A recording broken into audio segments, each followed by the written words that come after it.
In this video, we are discussing the most important lessons if you don't get serious about in your 20s and 30s. Definitely you will regret in your 40s. ये अभी आपको नहीं समझ आएगा because may be आप सोच रहे होगे कि अभी टाइम है if you are in 20s कि यू आर यंग बट आप ये नहीं जानते हो कि अगर आप अभी सीरियस नहीं हुए तो 40s में आकर आप डेफिनेटली रिग्रेट करने वाले हो कि आपने ये 10 साल पहले क्यों नहीं सीखा।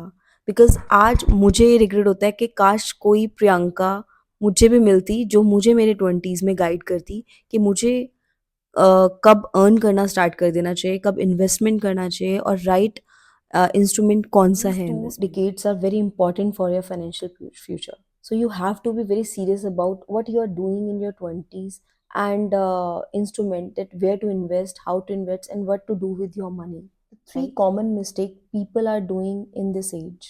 Number one, not saving enough, not investing. एक होता है सेविंग, एक होता है इन्वेस्टमेंट। तो ये मैं आपको एक बहुत ही सिंपल एग्जांपल से बताना चाहूँ। Number one mistake people are doing in this age, not investing anything. इसको मैं बहुत ही ईजी एग्जांपल से आपको समझाती हूँ। लेट्स सपोज हम एक रिया का एग्जांपल लेते हैं। सो एक रिया है और एक प्रिया है। रिया अपना जो भी अमाउंट अर्न करती है वो एक बैंक अकाउंट में डालती है और वहाँ पर प्रिया उसी अमाउंट को एक म्यूचुअल फंड में इन्वेस्ट करती है और ये अमाउंट कुड बी लाइक 10,000। उसके बाद रिया बोलती है कि okay, I will invest my 5,000 in bank account only, मतलब मुझे उसी में ही रखने हैं। एंड प्रिया बोलती है कि मुझे 5,000 एक म्यूचुअल फंड या एक शेयर मार्केट में डालने हैं और मैं इसको भी 10 years तक रखती हूँ।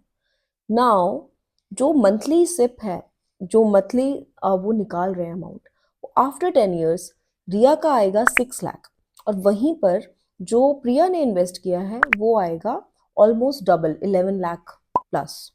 तो आप देख रहे हो कि power of investment and power of compounding interest, जो कि हम अपने नेक्स्ट वीडियो में बात करेंगे, कि एक ने सिर्फ बैंक अकाउंट चूज किया और दूसरे ने अपने इंस्ट्रूमेंट्स में, जिसमें ज़्यादा नहीं तो हम 10 से 12% का रिटर्न हम एक्सपेक्ट कर सकते हैं। सो सेकंड आता है लाइफस्टाइल इन्फ्लेशन, कि जैसे जैसे हमारा लाइफस्टाइल बढ़ता है इन्फ्लेशन भी बढ़, where income increase spending also increase.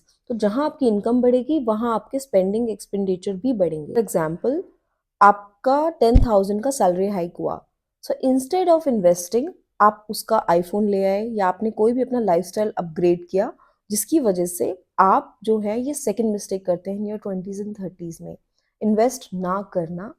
उसकी जगह आपने अपने एक्सपेंड को अपने एक्सपेंस कर दिया। आपने अच्छे कपड़े अपने, आपने सोचा आज तो मैं H&M पहन रही हूँ बट नहीं, अब मुझे उससे ऊपर ब्रांड में जाना है, आज मुझे गुची का बैग खरीदना है या फिर। तो रिजल्ट क्या हुआ, इनकम तो इंक्रीज हो गई बट हमारी जो सेविंग्स हैं वो वहीं की वहीं। No emergency fund, because life throw surprises, job loss, hospital bills, जैसे कि अभी कोरोना भी आ गया था। सो किसी को अनएक्सपेक्ट पता ही नहीं था कि हमें एक इमरजेंसी फंड चाहिए होता है, मतलब हमारा एटलीस्ट उतना फंड जिसमें हम अपना 6 मंथ या 1 year का गुजारा कर पाए। तो वो कोई भी नहीं रखता है। अब कोरोना अनएक्सपेक्टेडली आ गया था, वो किसी को भी नहीं पता था कि आएगा। तो जो लोग सिर्फ अपने, वो देखे ना आपने, कुछ लोग जो मंथ के एंड में उनके अकाउंट जीरो हो जाते हैं, मोस्टली सैलरी पीपल, वो अपनी सारी सैलरी उनकी पहले से ही, चाहे तो ईएमआईज में या फिर कोई ना कोई लग्जरी आइटम उन्होंने ले रखा है जिसकी उसकी ईएमआई जा रही है, और उस रीज़न से उनके पास मंथ ऑफ एंड में कुछ नहीं बचता या स्टिल, और लोन्स भी बहुत ज़्यादा होते हैं, राइट। तो ये जो इमरजेंसी फंड है ये रखना बहुत ज़रूरी होता है। If you don't keep money question you will fall into debt. ये सीरीज़ में हम बात करने वाले हैं कि आप फाइनेंशियल फ्रीडम अपने अर्ली 20s और 30s में कैसे अचीव करें। तो चैनल को सब्सक्राइब करना ना भूलें। ऐसी ही वीडियो और देखने के लिए आप कमेंट्स में कोई भी क्वेश्चन मुझसे पूछेंगे, मैं आपको डायरेक्ट उसका आंसर ज़रूर करूँगी। सैटरडेज़ को मैं सबके कमेंट्स के आंसर करती हूँ।